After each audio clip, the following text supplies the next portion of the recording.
Ooh, recording in progress. Very serious. Okay, guys. So who wants to start? I'm so excited. Who wants to start sharing? I didn't prepare I wanted to share some paintings, but I didn't think it was so soon. Okay.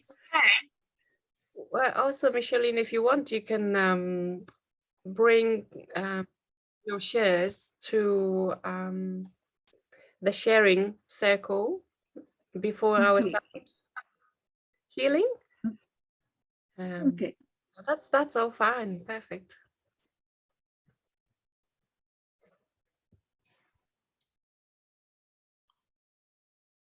I mean, I'm not shy, but so do you just want me to do mine?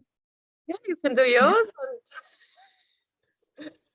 Okay, so this is Linda's Pranic March summary.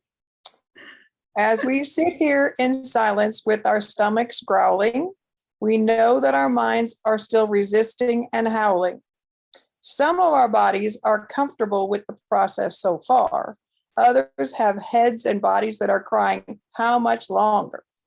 We have listened to Ray as he fills us full of information. Grace has the love and the internal temperatures based on a weather station. Leslie gave us the advice on our emotional body and how foods, nutrition we do store. She's personally living on 1 cup of vegetable broth and doesn't care to chew anymore. Jay and Bob always have something to share. They are truly not cheating. Even in the silence, they do care. Eli and his mom, Damina, are 2 peas in a pod. What a great gift to share as son and mom bond. Denise was not going to join us as fear kept her at bay, but in her bravery to let go, she seems to have a breakthrough every day. Tom, we believe, must be really busy or shy, as he hardly is on camera if he ever stops by. Vanessa has wisdom she shares beyond her years. It makes us all wonder how she can know things that bring us to tears. Stephen has his comb as his precious item of choice. We all believe the longer hair will give him back his voice. Jason has struggled in this process with his folks for years. We encourage him to keep pressing and not be moved by their fears. Then there is Micheline, who is older than us all. She is also the bravest, as with the 5 Tibetans, she does not want to fall.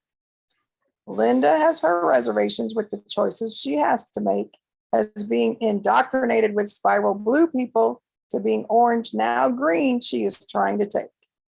Veronica has really been struggling with the flu or the cold. It makes it all really hard for her to continue to be happy, staying gold.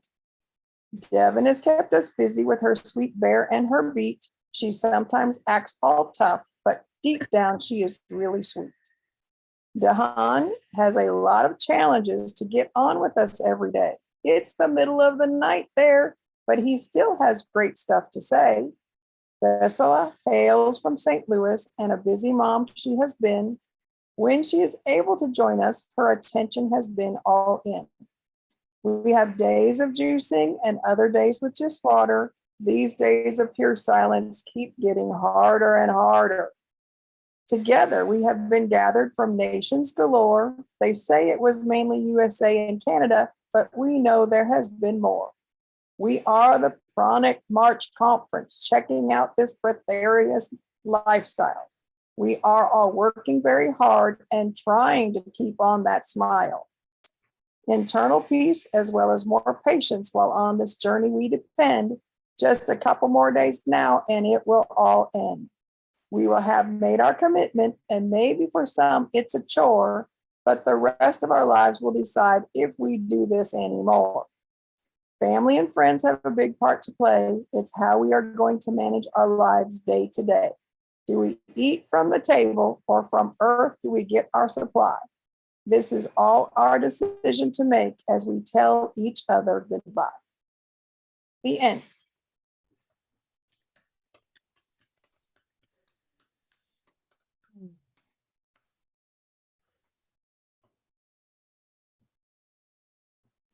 so amazing. I'd like to have a copy of that, please. Yes, me too. I can copy and paste it and put in the WhatsApp group.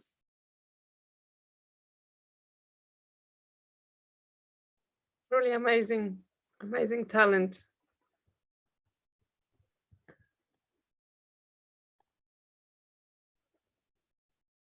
Thank you so much, Linda. I had to do something in my silent time because I was going crazy. Well, time used very well, isn't it? Puts a lot of smiles for sure.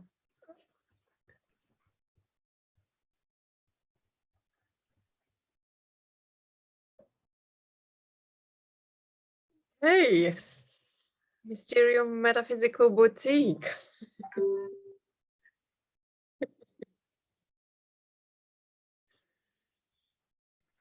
I would love to share. Now I'm crying, Linda. That was so beautiful. Oh my goodness. Hopefully I can share without crying in the middle. So I wanted to share a song.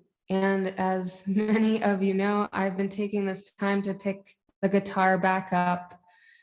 And I think that most of my life, I looked up to my dad. He plays the guitar. And I think I thought to myself, like, it's not really my thing. It's like my dad's thing. I can't really do it. But I have been playing lately for the joy. And I really love the Beatles. Not that I'm going to sing the Beatles, but I just thought they're so cool up there, just jamming away. And so here's a song called Teardrop by Massive Attack. And I don't know why. It's just like I tried to think of other songs to do, but this is just the one.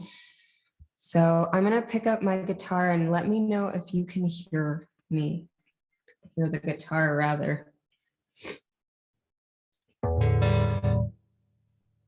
Great. Okay.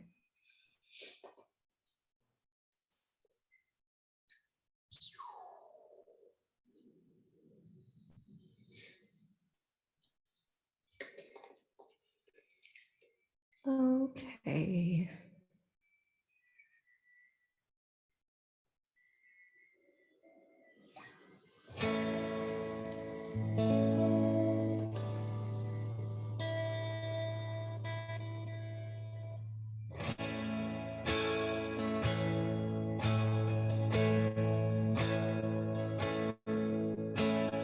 Love, love is a verb. Love is a doing word. Fearless on my breath. Gentle impulsion shakes me, makes me lighter. Fearless on my breath. Teardrop on the fire. Fearless on my breath.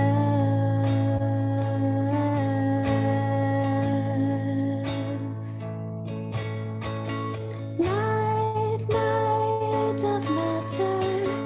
Black flowers blossom. Fearless on my breath. Black flowers blossom.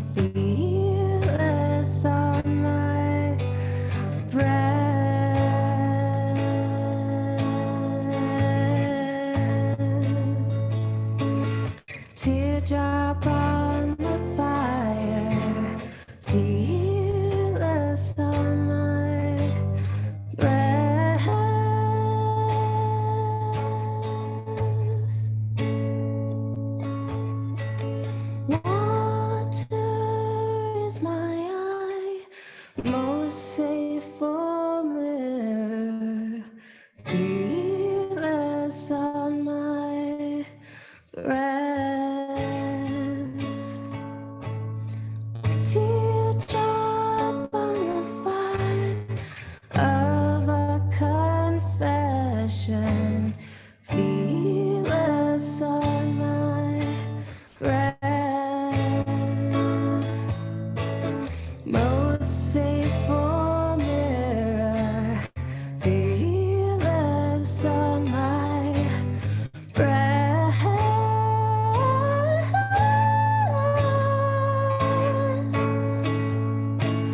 Teardrop on the fire.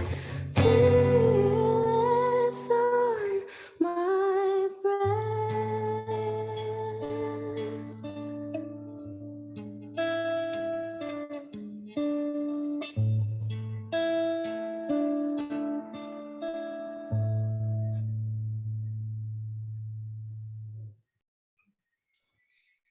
Thank you. Very nice.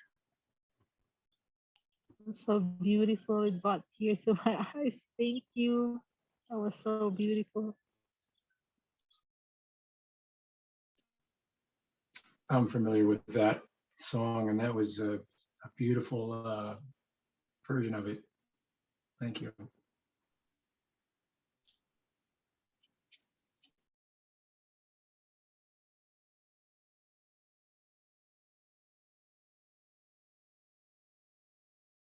So Vanessa, do you have any other visions you want to share with us? Because the one you gave us earlier was really inspirational.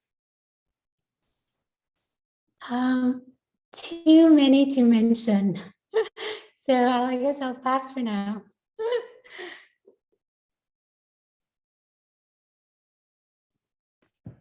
Hey Grace, I went for a swim. This isn't a talent or anything, but just a little story. I went for a swim earlier today, and I was swimming on my back like this to try to keep the water like away from my face. And a little bit of water went down my nose, and I'm pretty sure it went right down into my stomach. And I was like, oh fuck. Like, I wonder if I just swallowed a little bit of water by accident. And I've been kind of worrying about it all day, right? Like, and then I kind of got this like higher self that's just been soothing me and coaxing me, just like, yeah, it's okay. I keep seeing it like visually across my mind's eye. It's okay. Like, don't worry about it. Everything's okay. You didn't like mess yourself up. But I don't know. I just kind of wanted to ask your opinion, whether like, because you had recommended swimming, and swimming's kind of a dangerous activity to do when you're dry fasting, right? I was really trying to just keep the water away from my face, but some of it ended up going down. Is it like a super big deal? Because I noticed also that after I shower, it feels like I've drank water. Like as soon as I shower, I start urinating a lot, and I feel like I've drank in water after I shower. So I don't know, just what are your thoughts on that? Like on this little bit of water going down my nose. I just want to say it's okay. It's okay. It's okay. Let's play. That's gonna be a line. Oh, when you're in the tropics, for example, when the humidity is pretty high, it's like this water you absorb and breathe in all the time. You can't even, not doing. So when we're breathing in, just the breath itself, it's water. It's finer water. So it's okay. It's perfectly fine. I think it went down into my stomach though. When you wanted to clear a little bit of nostrils, maybe provide something for the organs inside, I would just trust the process. It's not a big deal. Not a big deal. Yeah. And it's probably so little drops, because that is not through your mouth would be different, but through your nose, you're not going to get that down there very easily because you're going to cough it up or choke it up. So it's like you maybe got drops down there, not a whole ounce even. Yeah, no, you're right. And I don't know. for me, hearing is not the water itself, it's just the experience of it afterwards, you know, how you were processing it, how you were addressing it. Oh no, you know, maybe I stuffed up. So all of that is part of it, you know. And then, you know, seeing your own inner guidance, it's okay, it's okay. It's just indicates to me that how you're connecting with your higher self already, you know. And that's the whole idea of dropping into alpha and theta through those dry days. And it shows that you're doing it. So great job. I actually have some visions that I can share. Oh, You guys are interested. sure. Some of my past lives, I had like, you know, the movie, you ever watch the movie Aquaman? And you know how they have those Atlanteans that they look like humanoid beings, but they live underwater. I had crazy anxiety, panic. I could barely move. And then I just had a vision of like myself as one of those type of beings. Like I was down there in the water, and there were people that looked like us, like humans, and then people that looked like, you know the movie Avatar with the blue people, and there were people that looked like that, but they were kind of like mermaids, and we were like living under the water, and it was like an ancient civilization, like very powerful, very ancient. And I don't know whether it was on this planet or another planet, but it was a really profound, because I've had stuff like that, but in a human body, where I've like gone back into a past life and had this feeling of like power and depth, but it's always been a human body. So that time it was like living underwater. So it was very different. I don't know whether it was this planet or another planet. That one was kind of interesting. And I actually had another vision, but that was a one-time vision. This other vision I had wasn't a one-time vision. It's multiple past life regressions. And it was basically like, I think that a lot of those like movies and TV shows that come to humans, like Dragon Ball Z, for example, that movie Avatar with the blue people, those are like real beings that existed, because I had like a serious past life trauma from having lived as a being that was like the blue people from Avatar. I'm not talking about the Last Airbender anime. I'm talking about the movie Avatar with the blue people. And we were basically like what humans are aspiring to be. We didn't eat food. If we did eat, we just only ate fruit. We had like typically just give birth to one child or maybe twins. We had like basically live forever. Like the time was very different. We didn't have this life and death kind of thing. We just lived forever. And then we had aliens that came and brought war to us. And they were basically like those aliens, the little gray aliens like this. And they have the black eyeballs, and they're gray, and you know, like those stereotypical aliens. They're basically those, and they came in metal ships. And what they did is they did spiritual scientific experimentation on us. So you know how, I don't know whether you guys know this, but the chimpanzee, that word comes from chimp, hands free, because they used to cut the hands off of chimps and sold them to African American slaves to try to make super slaves. They did that in America. So that's like physical scientific experimentation. They did that kind of stuff to us on their spaceships, but it wasn't physical. It was like spiritual. So they were taking different spiritual bodies and emotional bodies and taking animals and sewing us together and trying to turn us into what they called us. So this is where Dragon Ball Z comes in, is they called us Saiyan warriors. And Saiyan in Chinese means 4 persons. Saiyan, it means 4 person. So they were taking mixtures of 4 and mixing us together and trying to make us into these like warriors that could destroy hard planets, because they weren't able to destroy hard planets. So they used our creative ability so that we could like blow up hard planets. And based on what I've like in terms of time, like I know they say like time doesn't exist, everything is happening now. But if you want to relate this to a time scale, this happened like trillions of years ago. It happened a very long time ago, these space wars. But I had serious fucking trauma from that, because everything that I loved in that life was destroyed. And then they turned my own people into these destroyers that destroyed our own planet. And then I was on the spaceships and I was watching my people getting killed and getting scientifically experimented on. I ended up going to war with these aliens, like doing stuff, like creative stuff where I was like lighting them on fire and like just using the manipulation of matter to tear apart their spaceships and stuff. And I don't know, it was pretty intense. Like these are pretty intense visions, they're pretty intense past life. And the thing about these beings is like we actually looked a lot like those blue avatar beings, except those are computerized,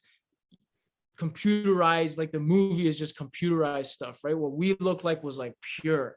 We had like different color eyes, our eyes would change. Typically we had black hair, but the older ones, they had like white hair. There was something else I wanted to say, but I forgot it. It was something, oh, that's what it was. Because I was one of the only ones from my planet that learned how to go to space, because space back then wasn't like how it is now. It was just black, empty void. You couldn't see other planets because it was just blackness. There weren't any stars. There weren't any celestial beings. So the space was just black, empty, void, nothingness. Whereas nowadays in space, it's not just empty void. Space, now there's celestial beings. We have the stars.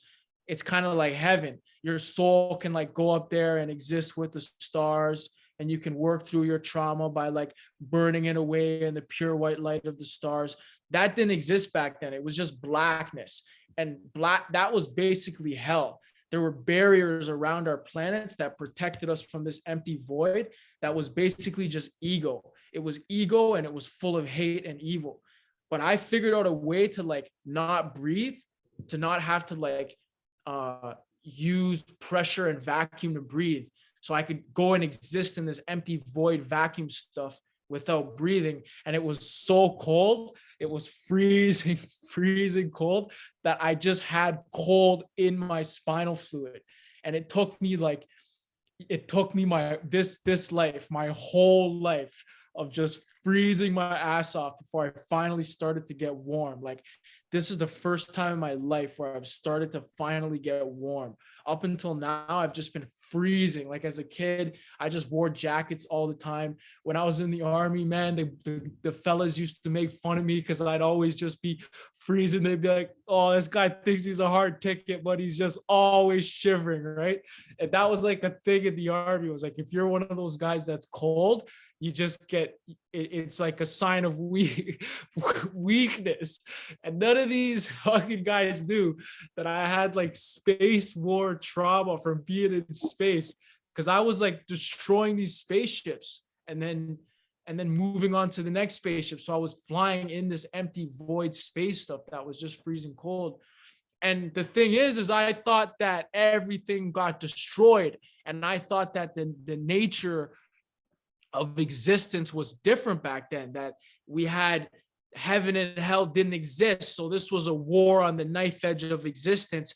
And if these like pawns of the devil came and killed you, they'd snuff your existence. And because I watched my planet get destroyed and I watch everything I love get destroyed, I always figured that I was the only one who survived, and all of the souls of all of those beings, like my wife and my daughter and my son and my father and my mother and my grandparents, all of them just got snuffed. But the weird thing is there's this movie where the people look like beings that is from this life. I think it's like my first life that I lived as a conscious kind of creative being, which makes me wonder, like the nature of existence is different here than it was there. So either that war changed the nature of existence, or it's just a different universe. But there must have been others that survived, because the collective consciousness of human beings is that they're making movies about these beings that actually existed in real time. So I kind of been scratching my head about that. Like, if there's others that survived, then maybe I actually know people in this life who are from all the way back then, from that time of like those crazy space wars where they were actually destroying hard planets, and just like they like collapse them in, and they do something called implosion, where they'd like take the hard planet and pressurize it in until it just self imploded on itself and then just exploded. That was like my first like my first encounter with war, I guess. And it was the most craziest war, because we were like doing the, you know, the anime, the last airbender Avatar, where they're doing earth bending and fire bending. We were doing that stuff like with lava out of volcanoes as a group, as teams. We were war dancing, which is something that like Native Americans understand about war dancing. It's like kind of a mixture of like spirituality, like Chinese feng shui. It's a mix of that. And then you dance at the same time, and you bang drums, and you can get the energy going, and you can create a lot of fear to like back the enemy away. So we were doing like war dancing, but we were like taking lava and like shooting it up into these like spaceships. And then every single life that I've lived pretty well, I mean, not every single one, but most of the lives I've lived as a human, like in this type of, not like, because those blue beings were like humanoid. They had like hands and fingers and arms and legs, but they weren't like human beings the way we are, you know what I mean?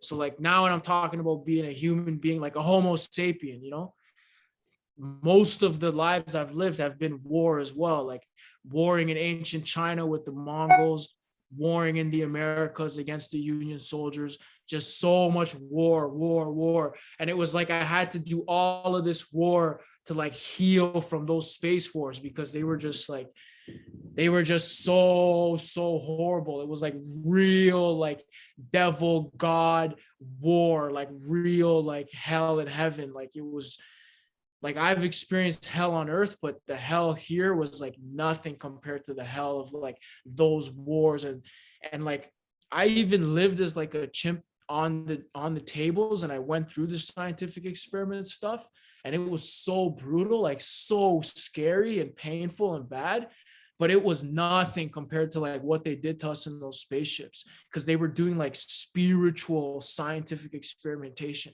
It was way different than just physical stuff. So I don't know, those are some visions. I had a lot of visions of like Buddha and some visions of like Jesus. Like maybe I was walking with Jesus, just walking through the desert. Like I wanted to just masturbate so bad, and I couldn't. We weren't allowed, and we're just like starving and baking in the sun. And like, I don't know, Jesus really took one for the team. Like I got like visions of stuff like that, but like the two most like, actually the three most profound, powerful visions are like, well, I shouldn't even say that, because I had visions of Buddha that were like very, very deep, very powerful. The Native American warrior stuff, the Lakota stuff was like, when it comes to the warrior essence, that's just powerful stuff. But the Atlantean thing, I'm just going to call it Atlantean because that's what they call them in the movies. The Atlantean thing was like, whoa, when I like woke up to that, that was like really surprising. And this whole space thing, we were like flying, and like it was pretty wild. It makes me kind of hopeful that like in this body and in this life, I can kind of reclaim those skills of being able to like breathe underwater, and being able to like fly, and being able to do all these things that, I mean, I know like humans have levitated and stuff, and I know like there's monks who've been buried alive so they don't need to breathe. But humans now, it seems that we're all very technological, we're all very scientific, we're not, the spirituality is kind of different. So I'm not like, I don't know whether it's something of the past that needs to be let go of, or whether it's like remembering these things is so that I can reclaim it and reestablish it in this life. And humans are just going to have to accept that like there's crazy stuff out there that can't always be explained with the scientific tools we have, like human beings flying without jetpacks, or human beings like basically flying in the water and breathing water, or even just going with your own physical body to outer space. It'd be nice, like, because that's kind of, it's kind of like what Vanessa was saying about the eating, like how it doesn't feel natural to eat because you've lived in different lifetimes where you didn't eat. For me, it doesn't feel natural to like be driving my car. I want to just like fly to where I'm going. It doesn't feel natural for me to swim and hold my breath underwater. I want to just like zoom around under the water and not breathe. These are things that I did in the past. So I don't know. Those are just some visions I had that I wanted to share. One thing I did want to say though, about, because most of you are all from America, is that the Native Americans didn't lose the war because of the war. We lost the war because of the diseases. And the diseases were happening because they were dumping slave bodies into rivers and they were poisoning the water, so there was no water. That's one of the big reasons why Native Americans hunted buffalo, was to drink the blood from the buffalo, because a lot of Native Americans were basically breatharians, basically didn't need to eat, could just go outside in -30 with no shirt on, a loincloth, walking barefoot. That's kind of how we used to live. So like that, it wasn't because when I was in the military, I experienced this, where people would talk about it was military advancement that won the Wild West, and it wasn't. It had nothing to do with military tactics. It had nothing to do with the fact that they had cannons and they had repeating rifles. It was the diseases. The diseases knocked out 90% of the Native Americans. And then that's what caused the natives to lose the war and essentially lose the land. But, everything happens for a reason. But I just wanted to share that because that's one little piece of history that a lot of people don't know. They don't teach in the schools. And if they do teach it, they just trivialize it. They just say, yeah, they got some smallpox, but they were dumping dead slaves in the water and like poisoning the waters. And it just, who does that? Like, who puts dead bodies into rivers? Who puts dead bodies into water? That, like, spiritually, ethically, emotionally, that's horrible. You bury bodies and you give them proper burials. But even just like biologically, scientifically, logically, you don't do stuff like that. You don't dump dead bodies into water. You only do that when you're trying to like get rid of evidence, right? So anyways, those are just some of my thoughts, some of my visions that I've had. Just wanted to share that. Now I got the dry mouth from talking so much.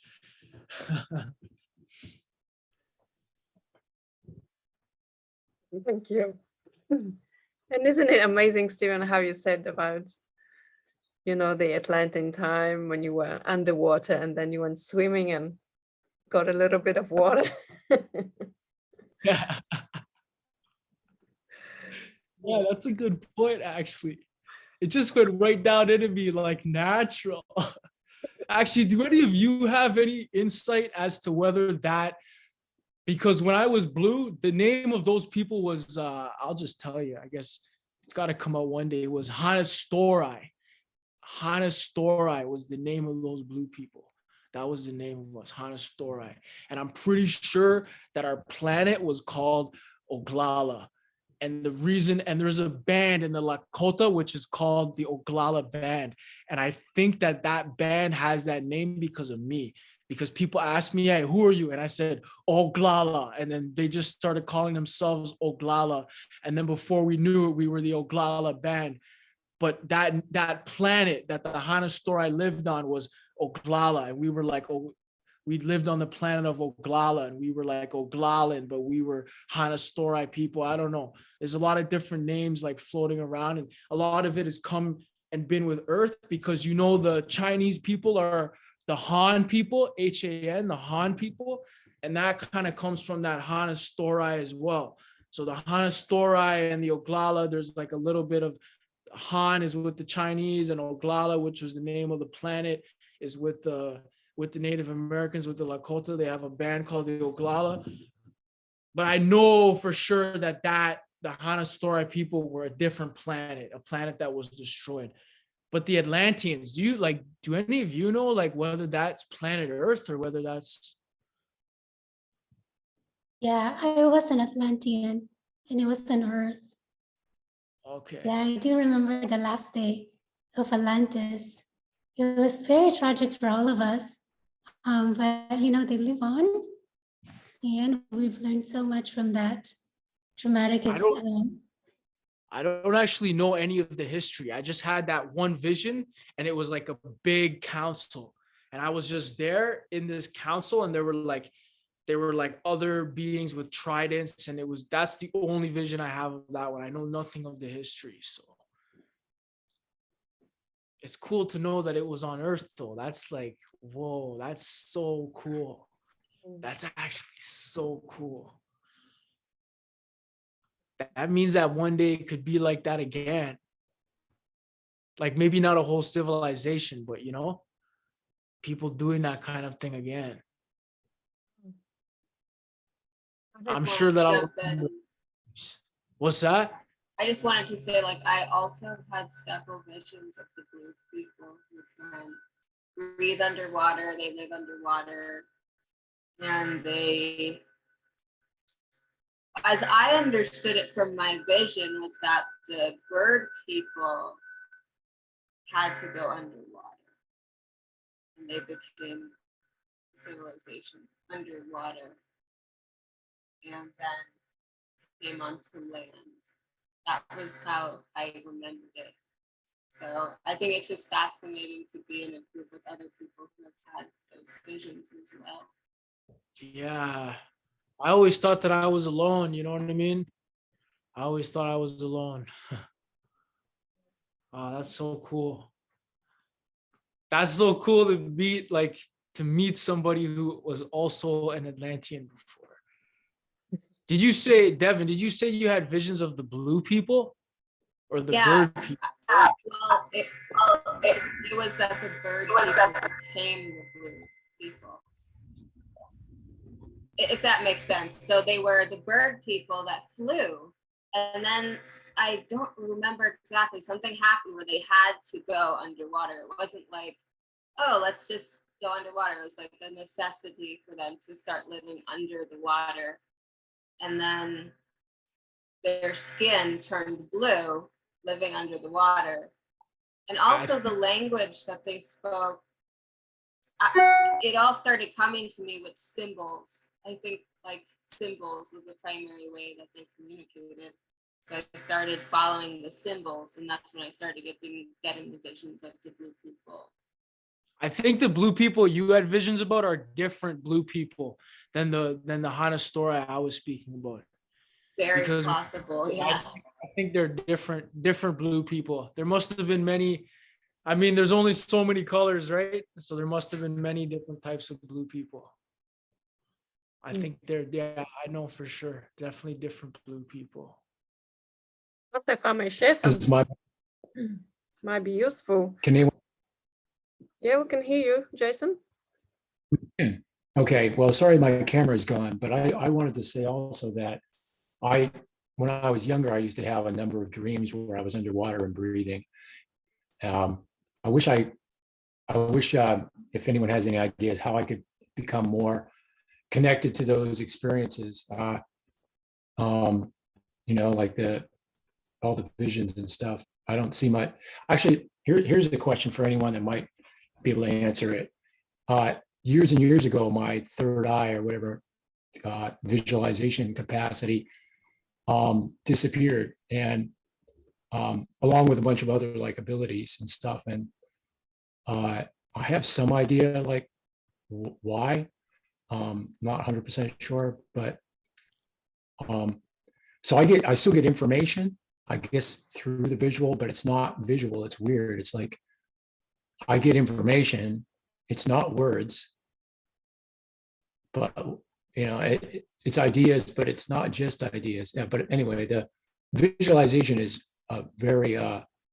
became a very challenged aspect for me, and I just wonder if anyone has any ideas on how to fix that. I have two recommendations. If you don't already smoke weed, you can try smoking weed. Just like because weed is something that kind of gets the juices flowing. And the second thing is, if you haven't tried this already, is psilocybin, magic mushrooms. Like mushrooms are like well, my belief about mushrooms, trees, plants, mycelium, mushrooms, fungi, is that they're all sentient beings. So mushrooms are very powerful beings. And like the psilocybin is like a very, very medicinal, spiritual, powerful being, kind of sacrifices itself for humans so we can eat it and it can help us. And it's really easy to get it. Like peyote and stuff like that, I think is kind of harder, but psilocybin's pretty accessible. If you haven't already tried that, you could try taking some psilocybin, and it might really help, like just open you back up to visions. What we would say is, we'd say like you get your visions back, you get your medicine back. You know what I mean? Yeah. It's worth a try. If I you've have already- abundant Can you spell that out and put it in the WhatsApp? Yes, please. psilocybin, that one, you can just call it magic mushrooms. If you just Google magic mushrooms, you'll get it. Psilocybin. Magic go to mushrooms. Arrowwood, go to arrowwood.org for that type of information, Linda. It might help you with the microdosing question. Yeah, I have abundant experience with those substances. Right, go to, but again, go to what? It's Arrowwood, EROWID.org. It's a great resource for information on entheogenic plants. EROWID.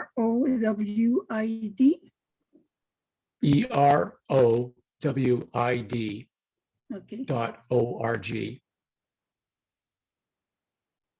Run by, it's a nonprofit run by a couple, I believe, and done out of the goodness of their heart type of thing. So it's a good resource.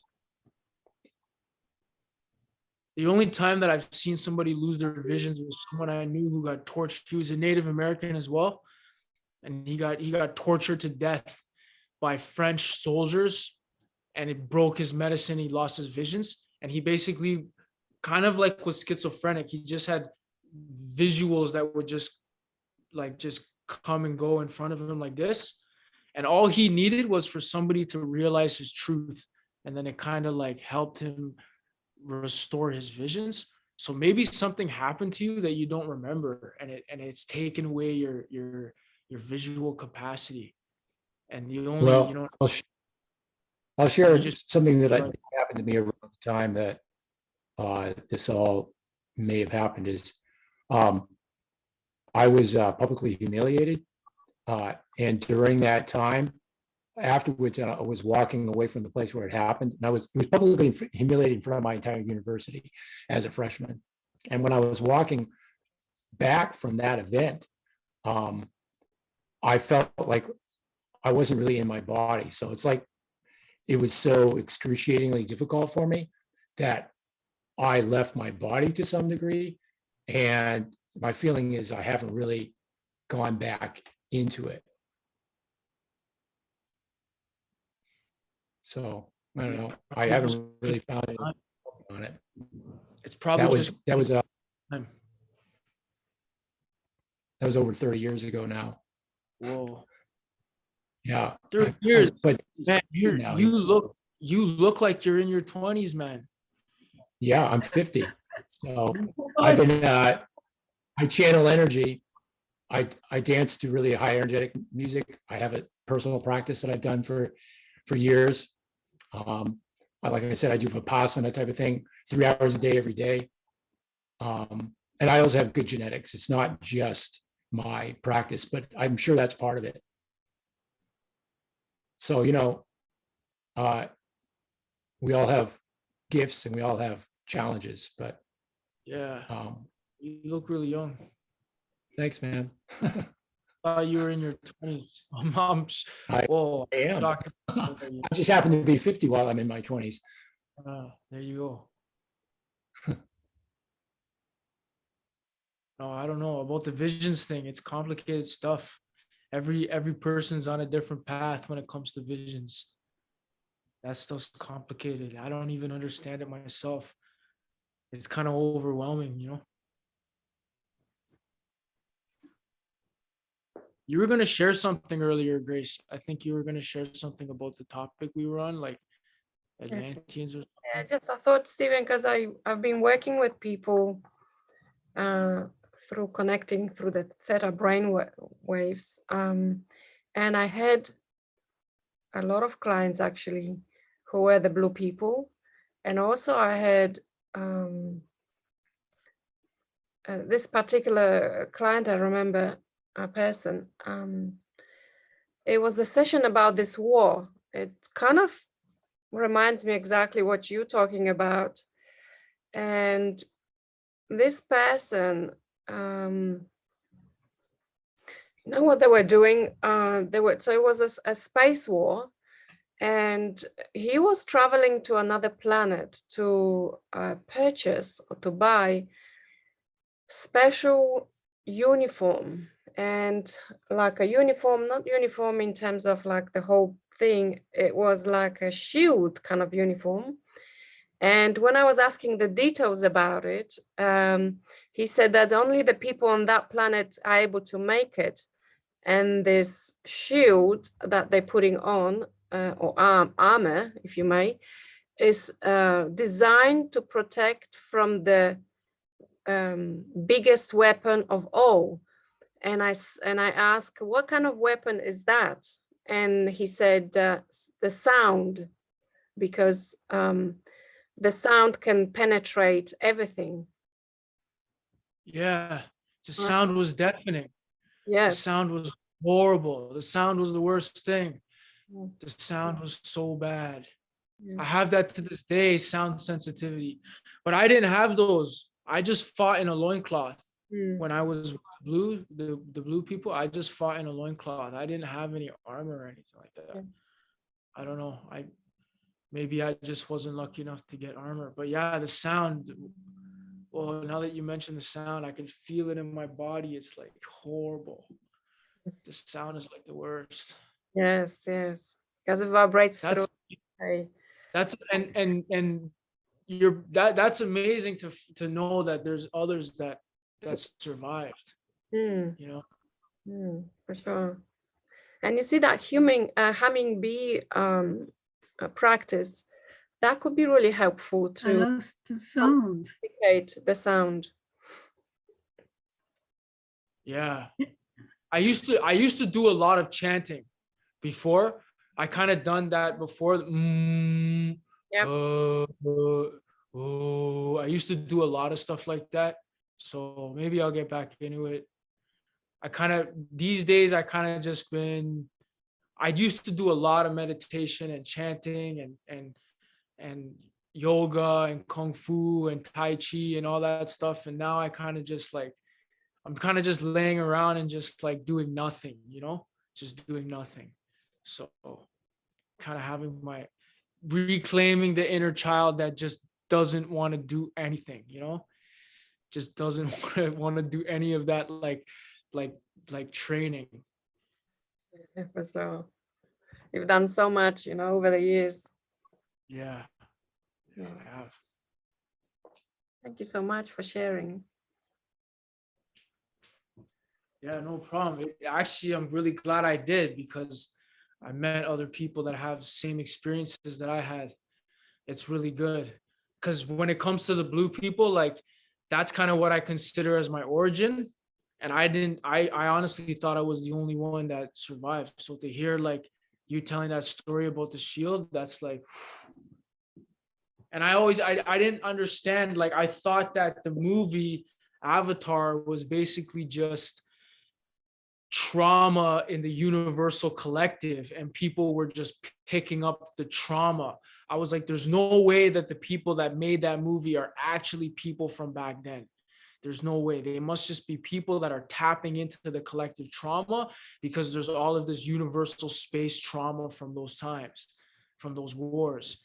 But like now I know that there's actually others that survived, because I seriously thought that it was different back then, that like if you got killed, that meant your existence got snuffed, like your existence got ended. It was just the nature of existence was different.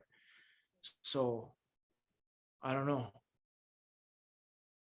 So I don't know. I don't know whether there were people that survived or whether I was wrong about that, and whether actually there was still like a heaven, that you would die and you'd go somewhere and wait it out.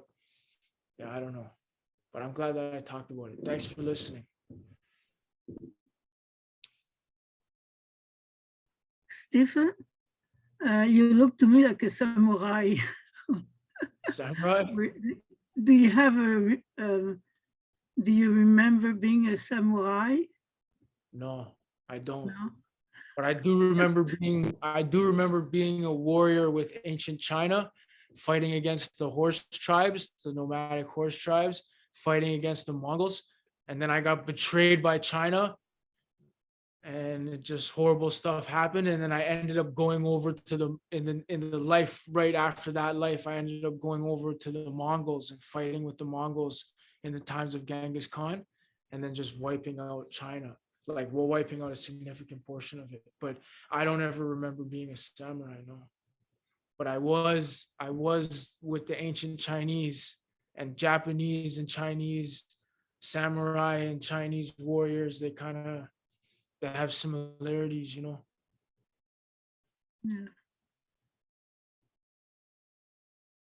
And I'd Probably like to know. my hair too, because I have my hair tied Yeah. back, Yeah. I'd like to know the title of the movie Underwater. I didn't see that one, and I would like to. Water? Oh, it's Aquaman. Aqua, Aqua, and then man, Man, Aquaman. Okay, thank you. Yeah, it's a pretty good movie, actually. There are several of the Marvel movies that really got my interest, so that, I mean, it is a theme that we do all have superpowers, and we just need to recover what we already have in a specific area. So watching those movies has helped me realize I can alter time and alter space and do all this stuff. I just got to remember how to do it. I think a lot of it is trauma from whenever you were doing stuff like that, and then you've lived different experiences that traumatized your spirit, scarred your soul. And I think it's that trauma that stops you from being able to do what you used to be able to do. And it seems like humans are going through collective healing from trauma. Things are just very different nowadays for people. Nowadays you can talk about mental health stuff, and back then you just couldn't. I mean, when I say back then, I mean 20 years ago, whatever, 30 years ago, wasn't the same, wasn't the same kind of atmosphere. Seems like, and COVID has caused a lot of people to stay home and work under trauma. So it seems like everyone everywhere is healing from trauma. And I think that's kind of what it is that blocks people from being with their true self. It's like trauma. It's just different traumatic experiences, Scars. Yeah, I'd like to say that there's a thing you can do where you refuse to be traumatized by experience. You can, I mean, I have been able to be there. I recently had some crazy stuff happen, and I absolutely, I didn't even have to refuse. I just did not. I did not let it bother me. And then if you can choose, you can learn this. You can learn to choose to be well. It's almost no matter what. It's, I mean, I mean, this is not to downplay the challenges of being traumatized. And I've had plenty of that, as I just described. And I haven't recovered yet, apparently. But I forget what was I going to say about it. Yeah, it's like every bad thing that happens to us is an opportunity to grow. It's like all the bad things that happened to me are in part how I became who I am. Even that thing, that I was describing, whatever it did to me, it made me strong in other areas that would not have had that opportunity to grow had I not been traumatized in that way. Not that I'm really thankful for it necessarily, but it also probably happened for a reason. And I'm still trying to understand what that reason is, you know, so.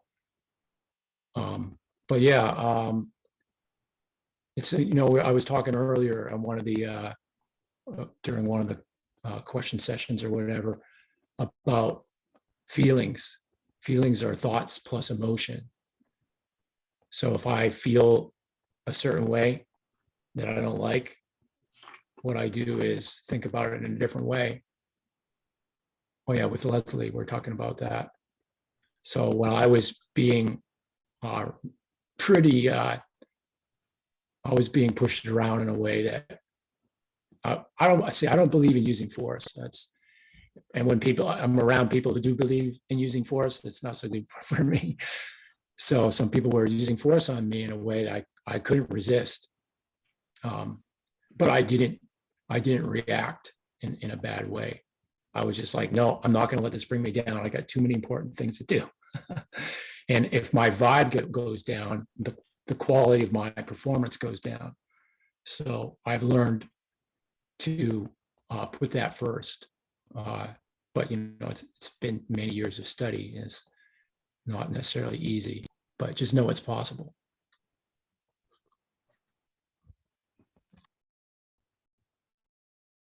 I want to share something on the topic that you were talking about, Jason, like through visions. It's related, not sure how, but I think it'll just make sense. Like, one of the things that I learned about myself is that if I doodle,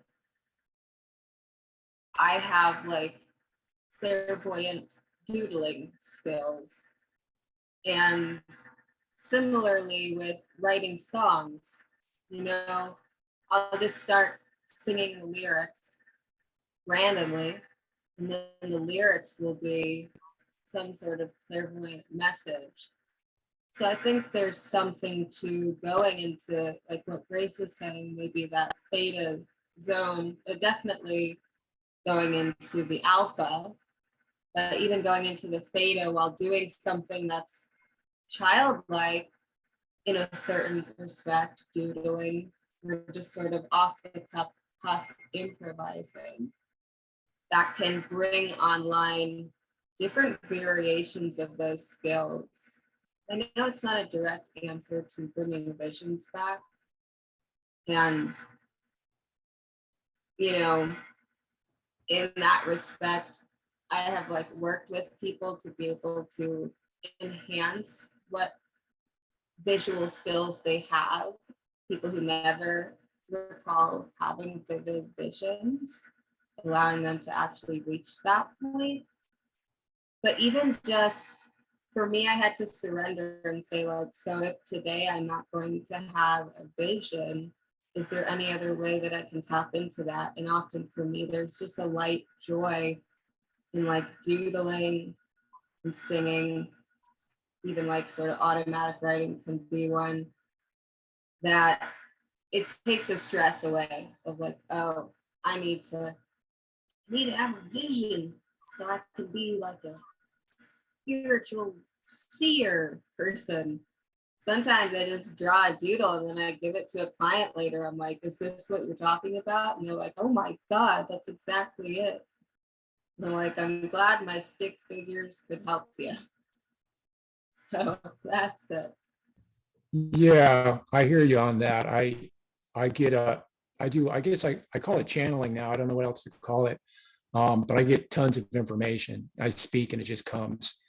But I would really like to close my eyes and see something again, because it used to be extremely vivid. I would be like in a place, but now it's like when they're trying to do the visualization with Ray. It's better. I'm always getting better, but it's like baby steps, like really small steps for years and years. But yeah, thank you for that.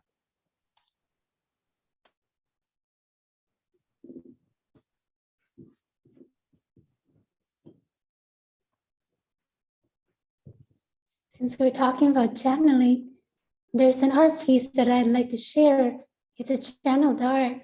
Grace, would it be possible for me to share the screen? Let me just see if we can do that.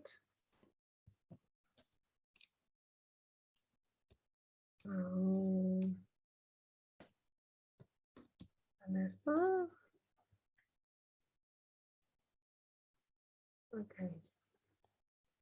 See if you can do it now.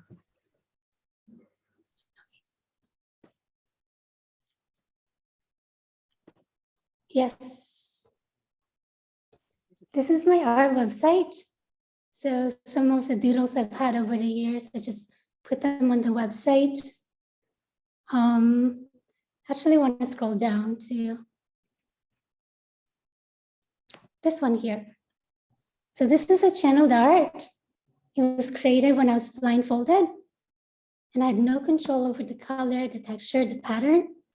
What happened was I told the spirits that, not spirits, really they're beings, they're non-physical beings. I told them, just so you know, my body wants to grab a crayon from the left hand and I'm gonna hold a hair blower on the right hand.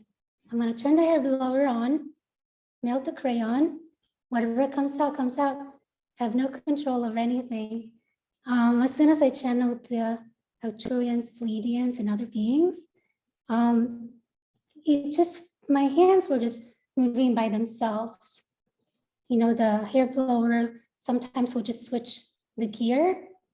The hand would land here, pick up something, drop it here, move it along the canvas, done, move to the next one. Sometimes it's like tapping. So it comes in different variations. So this is what happened at the end, and I called it Star Seeds. So from all of us that have gone through many journeys across the galaxies, we're still here together on planet Earth. And this is about, you know, different colors, different textures, all the gifts that we have brought. And it's very joyful for me, joyful and blissful that we can share this moment. Let's see, other paintings. This is the latest one I made. It's about a man. Imagine you're the only creature in a weird place on a planet that has nothing else, just you. It was just always you. Then one day, somebody shows up, somebody like you, very, very similar to you, but not like you at all. The figure was like more slender. You don't know what that is.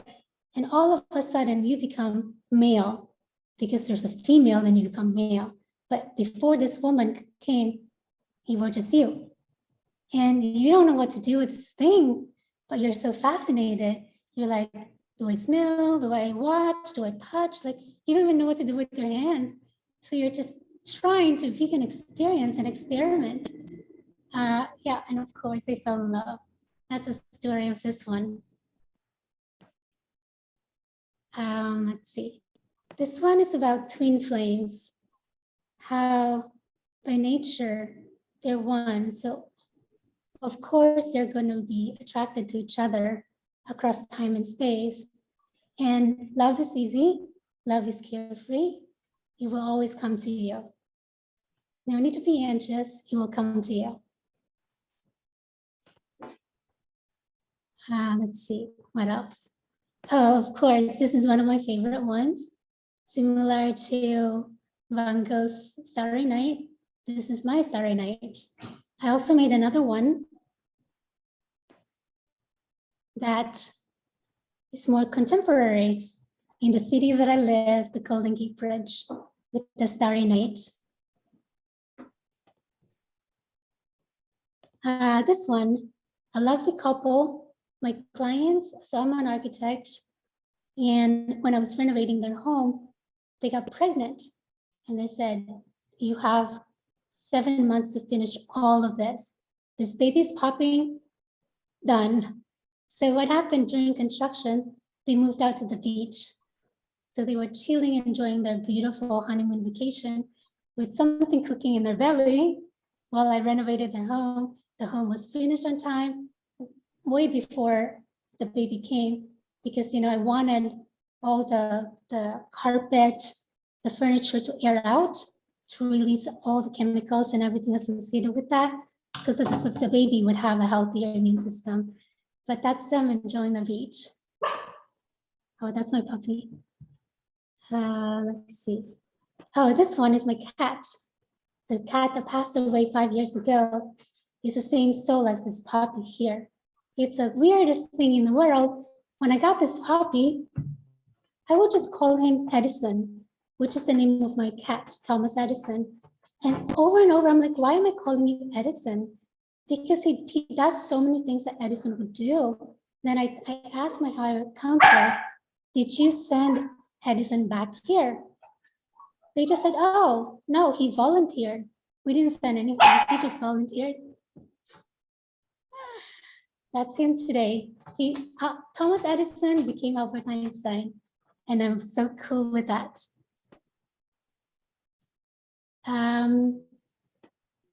Lighthouse, how when we cultivate love in our heart, we shine it out to the world. The lighthouse just stands there. It does not go anywhere, do anything, do any workshops. It just is, and it's lighting up all the ships far, far away. That's what the light does. And really quickly, an experiment painting. I always wondered, like at night, I don't see my paintings. Like all of the paintings just like kind of blurred out. What's the fun? Oh, I want to see some art at night. So I made a glow in the dark art. So this painting at night, it becomes this painting. So it's about, two people kissing, and I call it Under the Moonlight. It still shines, like, so at night I can still enjoy my painting. The last one I want to share, this goes to Stephen's experience with war and the different, wars he went through. And this probably looks like one of the creatures we talked about. Yeah, that does. That's what they look like. Yeah, this was me before. This figure Yeah. looks more athletic than the ones that, but this is basically. This is a much later evolved version of the one that you encountered that destroyed your civilization. Aliens, just like human beings, we have Mother Teresa, we have Adolf Hitler, and we have everything in the range, and we keep evolving. So when I was living on a gray planet, I was a scientist, and I had a lab, like a dome-shaped lab, where I created the plants for planet Earth. So in my lab, I tested out so many different samples, and I created so many variations of plants. Only a small portion made it to Earth, because most of them just would not survive. Most of them turned black because the land, the soil, the sunlight wasn't quite right. My favorite plants did not make it here. Actually, some of them made it here. My favorite plants are the purple plants. They're deep, deep underwater where there's no contamination, and they just cannot survive out in the air. There are too many toxins out here. The ones that we see are mostly green, and those are like the middle range. So I would take these plants that survive, that I deem to be appropriate for planet Earth, and I take them on a ship. I would be the only one in the ship.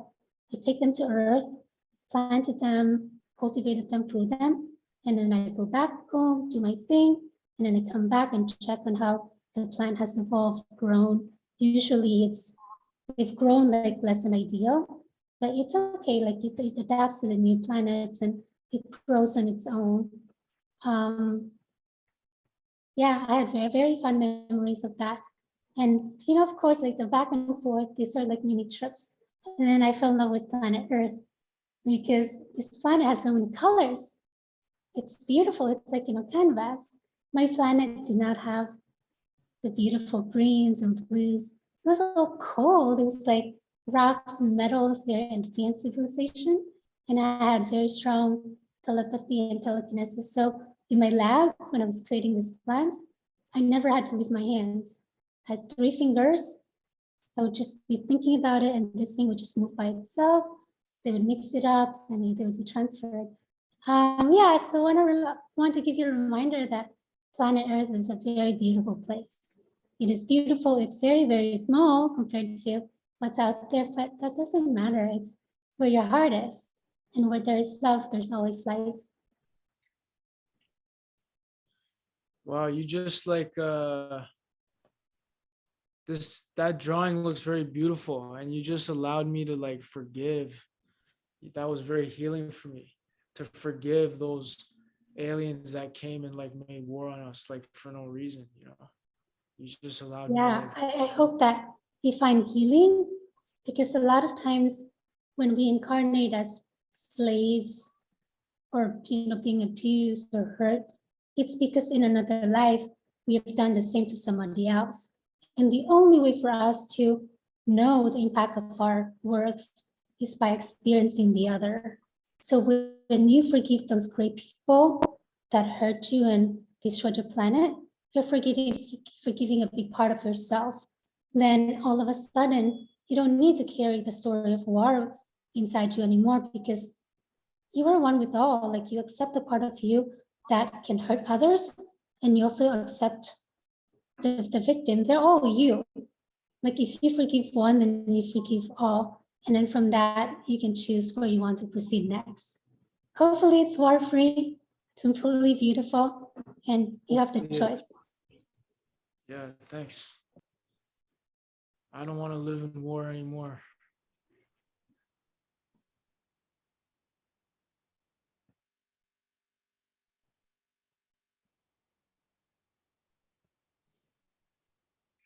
Yeah, I guess I'll piggyback on that a little bit and say, you know, all these wars that are happening on our planet, primarily what's going on is those people are in the same exact position, that they're being told that they have to go out and kill other people who are being told that they have to go out and kill the other people. And at some point, enough people are going to wake up to that and say, you know, I am not going to do that. And once enough people wake up to that, it's the leaders will have to fight each other, and they won't, right? They're not going to fight each other. So that will be the end of war on the planet Earth when people are ready to do that.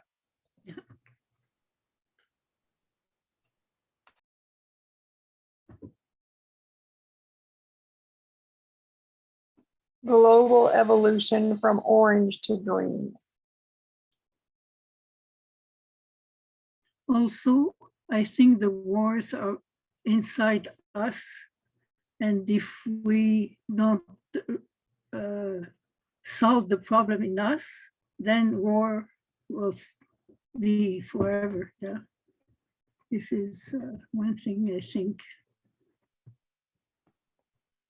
So we become committed to not applying force. That is a solution, right? So no coercion, no manipulation. So nonviolent communication, also known as compassionate communication by Marshall Rosenberg, is a tool for that. Helps people understand that coercion and manipulation can be abandoned.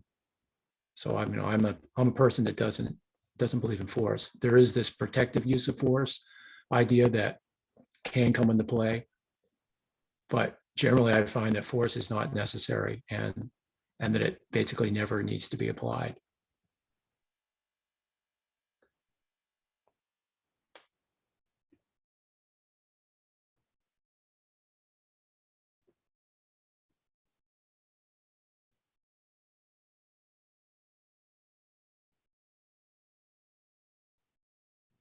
Wow.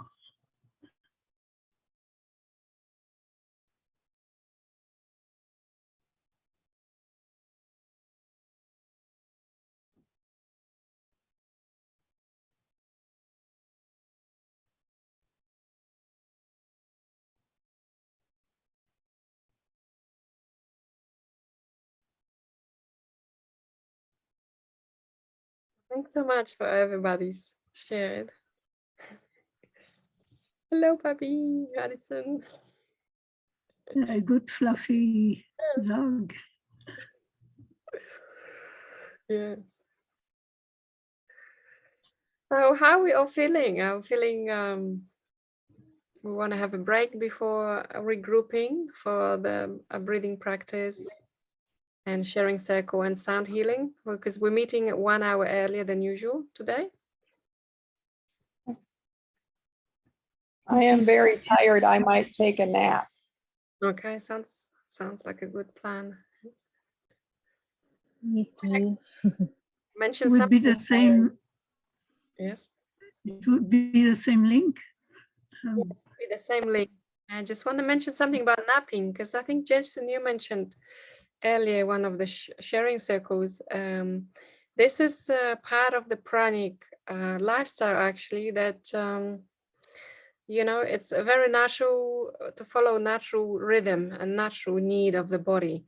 And sometimes it will be like that when we're up at night and then we want to have a nap for an hour or two during the day or in those weird times. So there's also this non-violence to the body needs. We're just following and accepting the body's needs. Oh, not the fluffy being. Oh, so cute. So yeah, so would love to hear your feedback perhaps later on, how you found this particular session, because that would help us, you know, create a similar thing in the future for others. If this has been helpful, it sounded like it has for some of us. But I would love to hear, yeah, your feedback afterwards. I have looked at several of these, and because this one was online and I didn't have to go anywhere was the reason why I felt comfortable, because I would be in my own home and I could still manage some things here instead of having to leave everything. So I have thought about it for probably 2 years, but this one is when I said yes. Mhm. Thanks, Linda. And what about this particular segment of sharing, hanging out together without any particular agenda, if you may? I love it. This was great. I love hearing from everybody. It's so inspiring to know that people like you exist and that you're willing to share yourself with me. I love it. Thank you so much.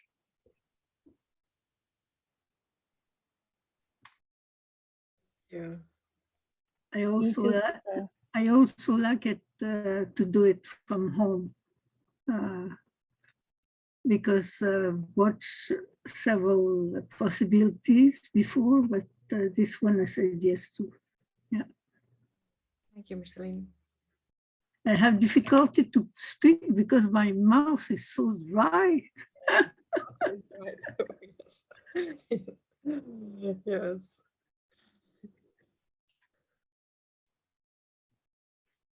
I think Yeah, doing I a, would love I this. think doing, oh, sorry. No, go ahead, Stephen. I was just gonna say, I think doing an informal get together like this, like one time during the process, is probably really like helpful, you know, like a volunteer thing, people who want to come, people who don't. It's probably really good for the process, just in all, just like as a, what am I trying to say? It's probably really good for the process in all, you know,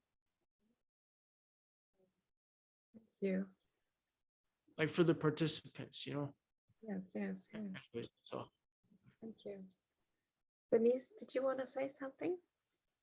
No, I just want to appreciate Stephen because, it's, I mean, I'm so moved by his share, and because I was so tired, but I just, listening to what he said, his story, and, him remembering all of that. I mean, it's so detailed, and I just wanna say that I really, really appreciate, and I hope if we have some more of this, that I get to see him share more of his insights, because it's really, really deep, to be honest with you, and I've learned a lot just by listening to him.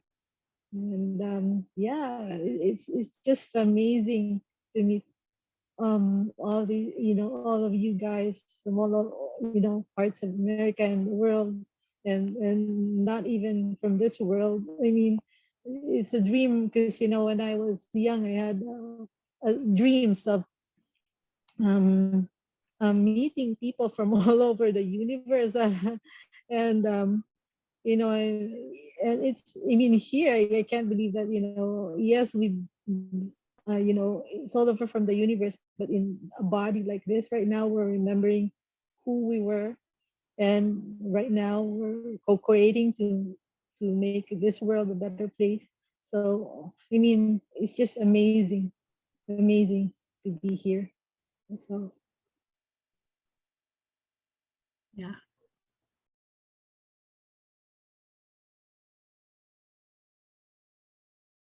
Thank you. Yes, you probably heard, saw that post, a little share that I on WhatsApp, Lila Watson's words, how we bound to each other, we help each other, we support each other, we heal each other. It's not one way. It's so it's even for Ray and myself, all these shares impact us in one way or another. So I just would take the liberty of just sharing my appreciations for the shares too. And yeah, it really warms and expands my heart. So thank you.